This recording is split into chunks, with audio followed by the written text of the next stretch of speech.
Hello, boys and girls. Good morning and happy Monday morning to you. So, we are back for our daily read out louds. We are week 8. Week 8, can you believe that? So, after week 8, we have 2 more weeks because we are only going to week 10 and then summer break. So, this week I will be reading Mr. Harrisson is Embarrassin. Okay, so today I'll read chapters 1, 2, and 3. So let's get started. Here we go. Okay, so chapter 1, it is called School for Cavemen. It says, my name is AJ and I hate coffee. I love coffee. I do. Did you ever taste coffee? I tried it once and I thought I was going to throw up.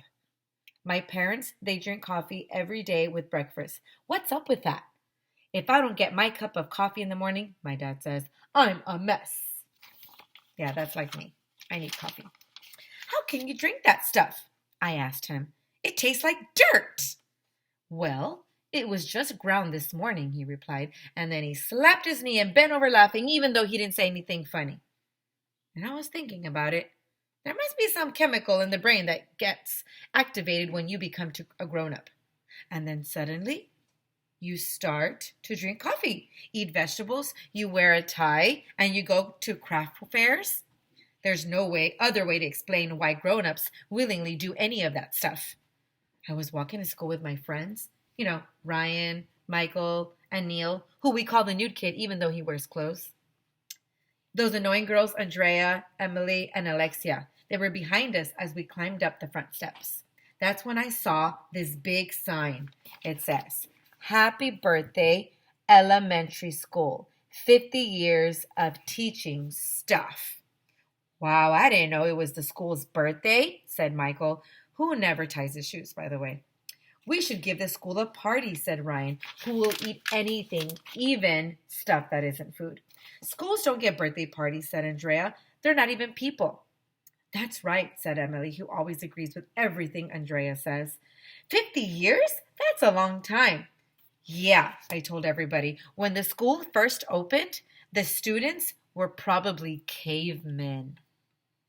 I'll bet that they taught the kids reading, writing, and how to start a fire by rubbing 2 sticks together, said Neil. And they didn't have to learn history back then, Ryan said, because, nothing happened yet. Me and the guys laughed and we high-fived.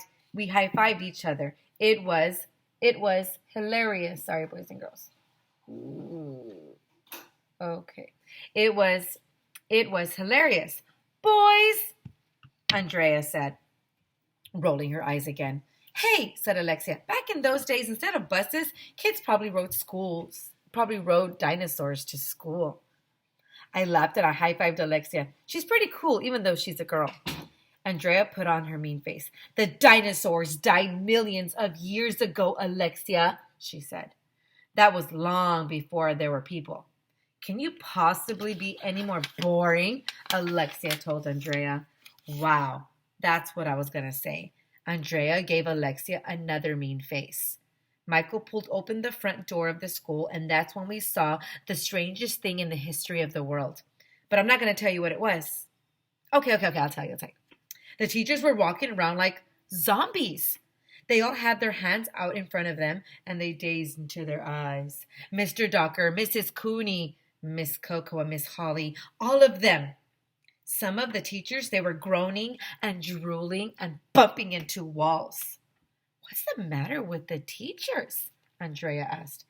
This must be Act Like a Zombie Day, I said. Then maybe they're filming a horror movie, suggested Ryan. Are you okay? Emily asked Mrs. Yonkers, the computer teacher, who was stumbling across like she was still asleep. Miss Yonkers just stared back with creepy horror eyes.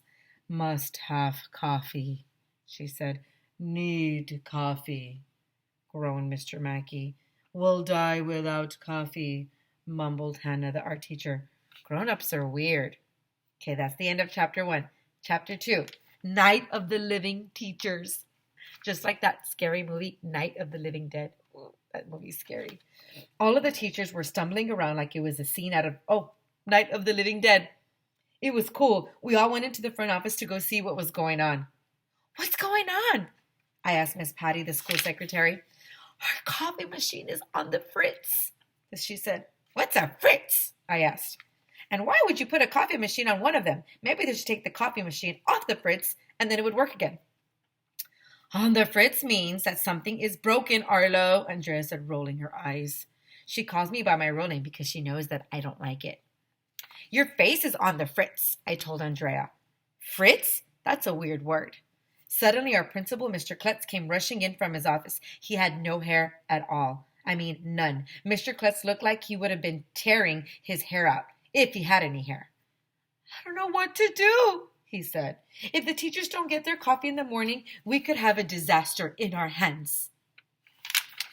Teachers were wandering in and out of the office like monsters. Must have coffee, need coffee, like life is empty without coffee. Go to Starbucks.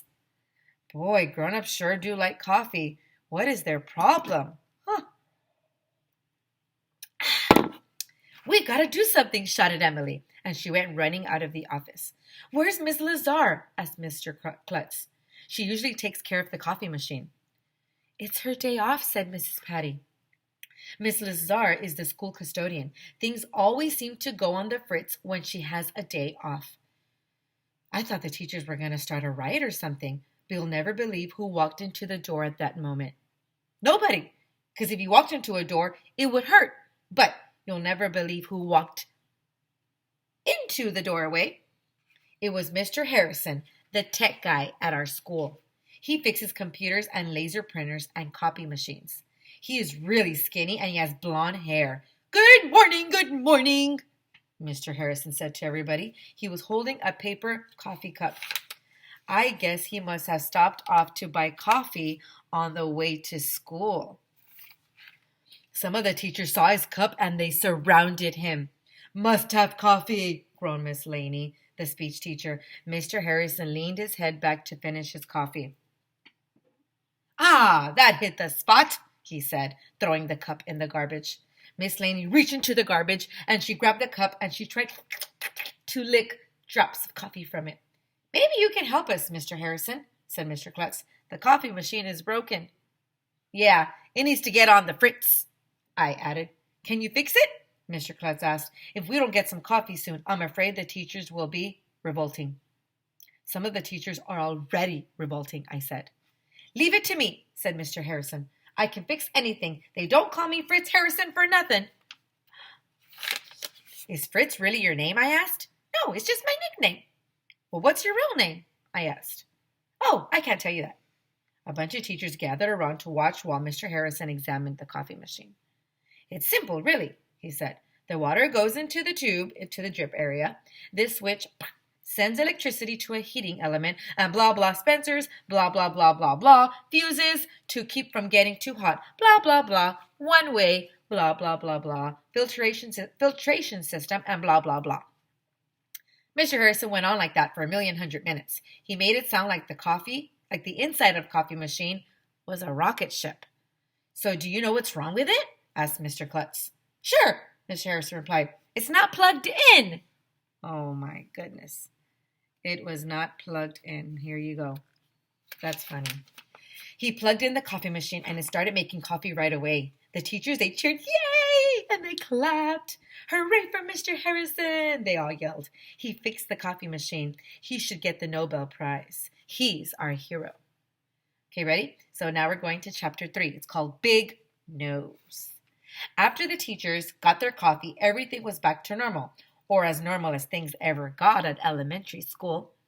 The bell rang, and we all rushed to Mr. Granite's class. We pledged the allegiance, we did the word of the day, and had circle time. That's when we all sit around in a circle, so it has the perfect name. Okay, turn to page 23 in your math book, said Mr. Granite. We've been working on page 23 in our math book for 100 million days. But every time we get started, there seems to be an interruption. That's fine with me because math is so boring. Today we're going to work on fractions, said Mr. Granite. Now, which one of you can tell me?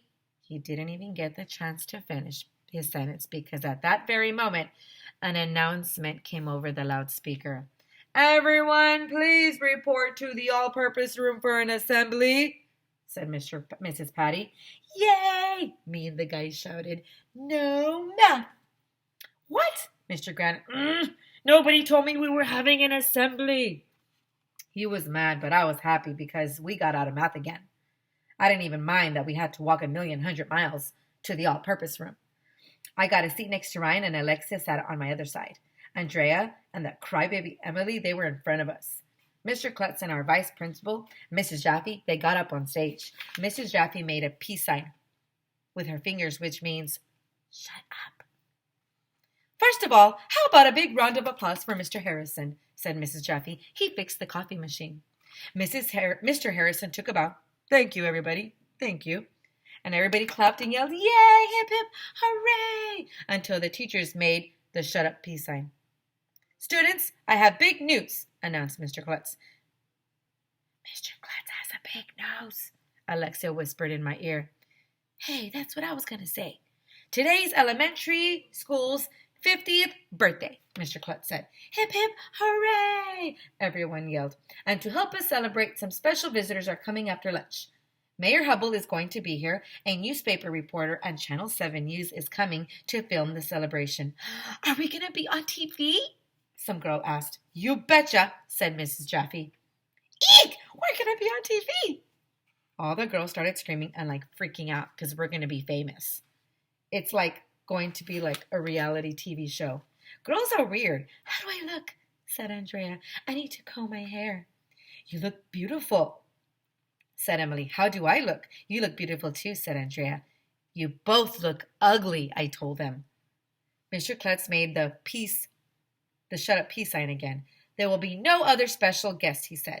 Elementary school, the lady our school was named after, just like our school is celebrating its birthday, so is Mrs. Mentry. She is 90 years old today, and she's going to celebrate right here with us. Isn't that exciting? Yes, said all the girls. No, said all the boys. There's a reason why I called you all in here this morning, Mr. Klutz told us. Do you kids remember what happened the last day elementary visited our school? How could I forget? It seemed like it was just yesterday. Our school had been named the cleanest school in the district, and elementary came to the vomitorium at lunchtime to give us the award. The only problem was I shot some peas and carrots up in the air with a spoon.